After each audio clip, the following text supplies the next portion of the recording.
벼락귀들한테 잡히면 그럴 일 없어. 내가 지켜줄게. 잡아. Hai Sobat Cinggu, jumpa lagi dengan Blossom Official 19. Cerita melanjuti cerita sebelumnya, di mana Gilce sedang berlari di padang ini dan menengok ke belakang. Ternyata guys, dia melihat seorang wanita akan memanahnya, tetapi Gilce tetap berlari. Sementara Jang Yun melihat wanita bercadar akan memanah Gilce. Namun Jang Yun sendiri belum tahu kalau itu Gilce karena hanya melihat punggungnya. Dan Jang Yun menghentikannya karena tidak mau wanita itu terluka. Dan wanita bercadar itu terjatuh dan Jang Yun tetap berusaha menolong wanita bercadar itu. Lalu wanita itu menodongkan benda tajam ke Jang Yun dan berkata, "Beraninya kamu menghalangi jalanku." Jang Yun menjawab, "Aku minta maaf, aku masih belum kompeten melihat haluanku." Wanita bercadar ini kembali bertanya, "Apa identitas kamu? Mengapa aku harus mengungkapkan identitas aku kepada seseorang yang bersembunyi di balik topeng?" Jang Yun mau membantunya, tapi wanita ini berdiri sendiri. Dan Jang Yun berkata, "Sampai jumpa lagi.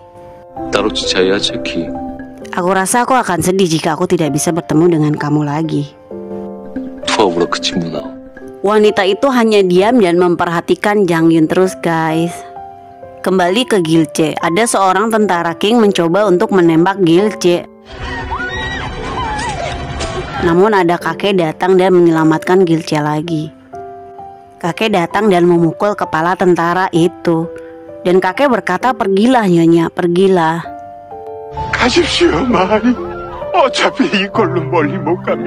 Aku berterima kasih karena kau telah menyelamatkan cucuku." Dan saat Gilce lanjut berlari, kakek itu didor guys. Sehingga kakek tidak selamat. Ya sedih deh guys. Lalu Gilce dan Jongjong tetap berlari lagi. Namun jalannya buntu, hanya ada sebuah perbukitan dan jurang. Gilce dan yang lainnya kaget, ternyata di depan jurang. Salah satu dari mereka ketakutan kesuciannya ternodai, yang sehingga mereka bundir guys, ngeri.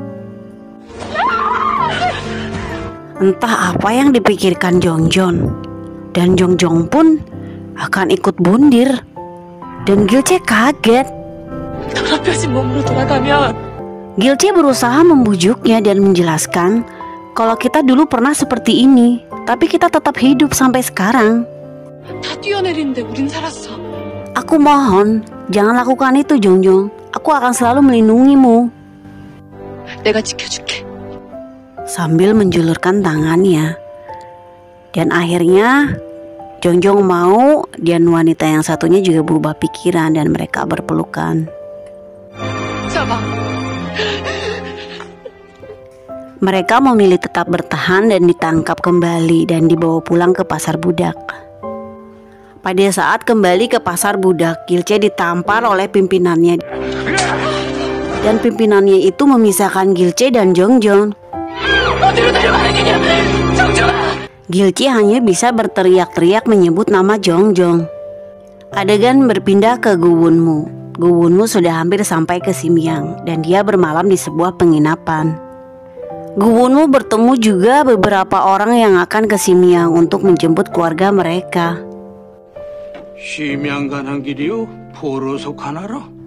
Pada saat Guwunmu tertidur dan beristirahat, para pria ini mencuri barang-barang punya Guwunmu, termasuk uangnya untuk menebus Gilce.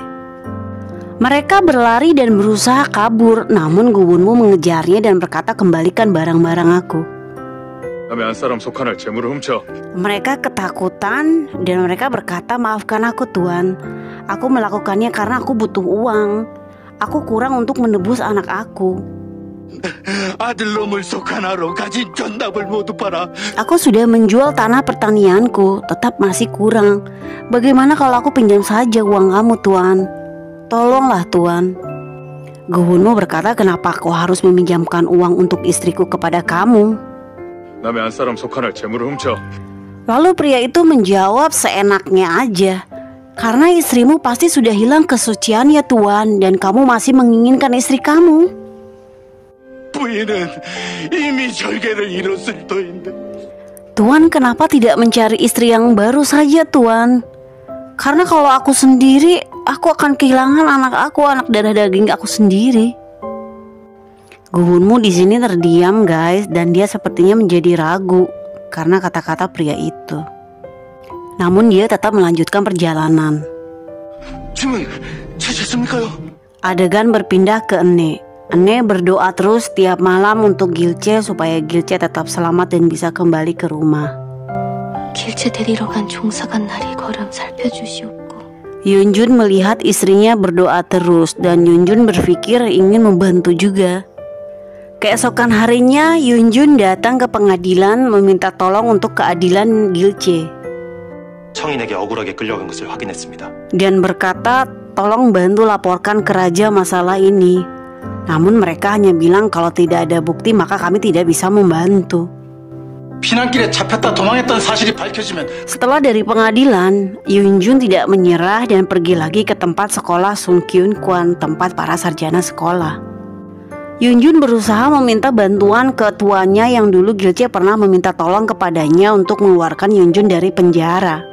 일전 어르신께 인사 올렸던 제 내자의 벗이 Namun sayangnya dia juga tidak bisa membantu karena Gilce dituduh sebagai tawanan yang kabur. 그러나 그것은 병자년의 산성을 지키다 끌려간 자들이었어. Sebelum membantu, kamu harus mencari bukti dulu untuk datang ke King kebenarannya. Jadi kalau tidak ada buktinya, aku tidak bisa membantu.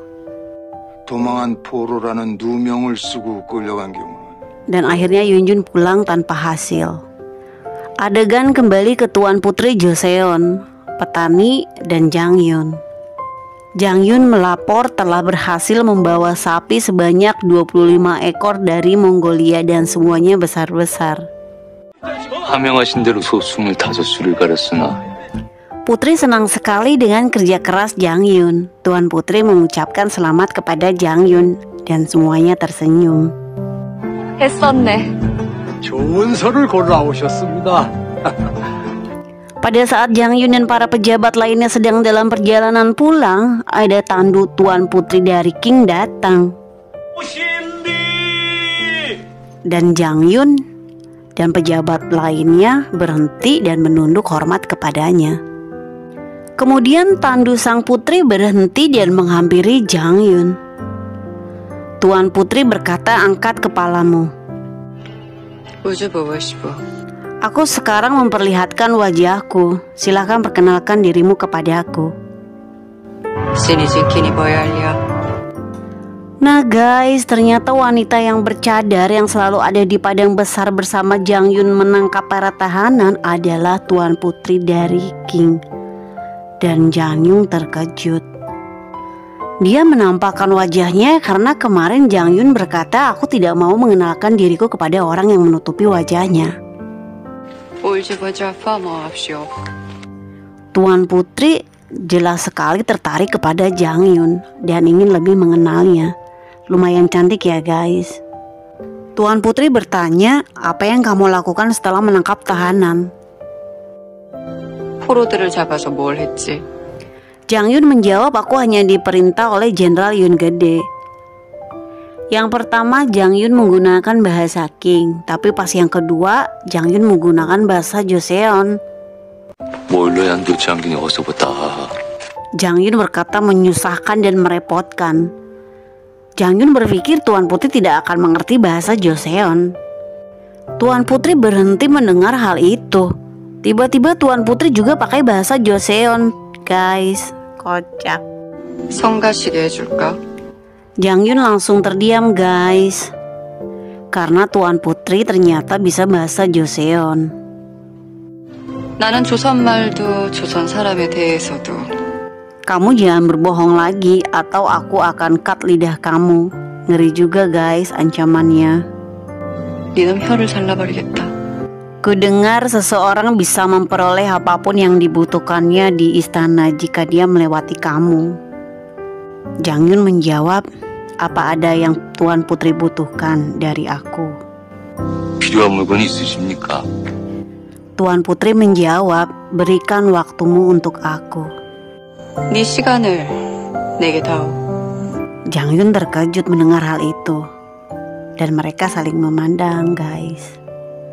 Adegan berpindah ke Gilce. Gilce masih berteriak-teriak bertanya di mana Jongjong, di mana Jongjong. 정종이를 어디로 끌고 갔습니까?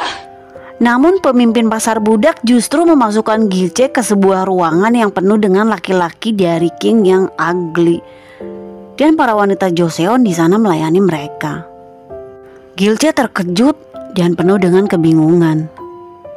조선인에게 야박하게 굴긴 싫지만 Sementara Guwunmu sudah sampai di tempat pengadilan Joseon di Simyang.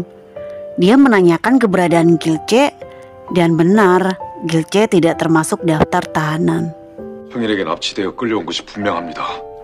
Lalu ada seorang pejabat lain datang dan berkata ke Guwunmu, aku mendengar ada seseorang wanita dari Joseon dikeluarkan dari kediaman Pangeran Yun dan dijual ke pasar budak karena dia melukai wajahnya sendiri.